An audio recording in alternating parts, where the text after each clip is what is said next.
消费者早已习惯了路上好吃好玩，随着迁到来的4G时代。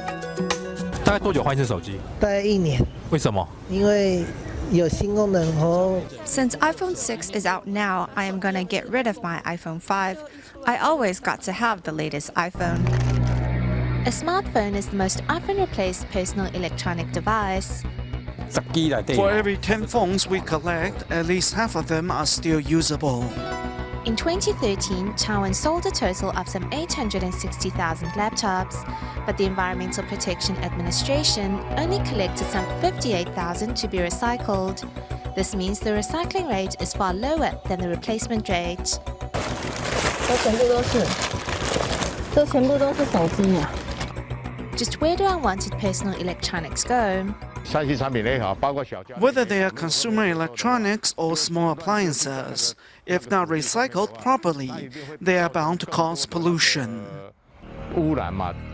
Discarded electronics are considered as harmful industrial waste and cannot be incinerated because the brominated flame retardants and PVCs they contain will produce dioxins when burned. Thus, they need to be processed by certified recycling companies. If it cannot be disassembled or is damaged, we cannot process it because we are not legally allowed to. The discarded electronics collected by the recyclers are sent to licensed processors. The refrigerant of an old fridge is first extracted before it is sent into a grinder to be broken down and then separated. For those appliances that cannot be sent into the grinder, they will have to be taken apart manually. The most difficult part to process are the circuit boards of appliances and electronics. The boards will be ground down into powder form, and from the powder, we will extract gold, palladium, silver, and other precious metals. Besides precious metals, the IC boards actually contain many toxic metals, such as cadmium, nickel, mercury, and lead.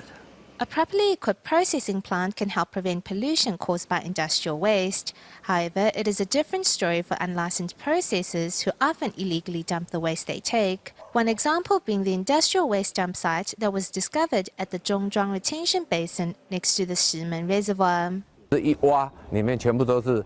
Once the construction began, they dug up a bunch of electronic waste, which was putting the drinking water of some 4 million people at risk. About 1/5 of electronic waste will ultimately be untreatable. These toxic heavy metals and dioxins are often discarded at will. Just how poisonous is dioxin? A gram of it is the equivalent of 4 kilos of arsenic trioxide, and it is carried by the wind everywhere. Though modern-day electronics are very convenient, they come at a heavy price to our environment. Only by cherishing them instead of always going for the latest gadgets can we minimize their impact on the planet.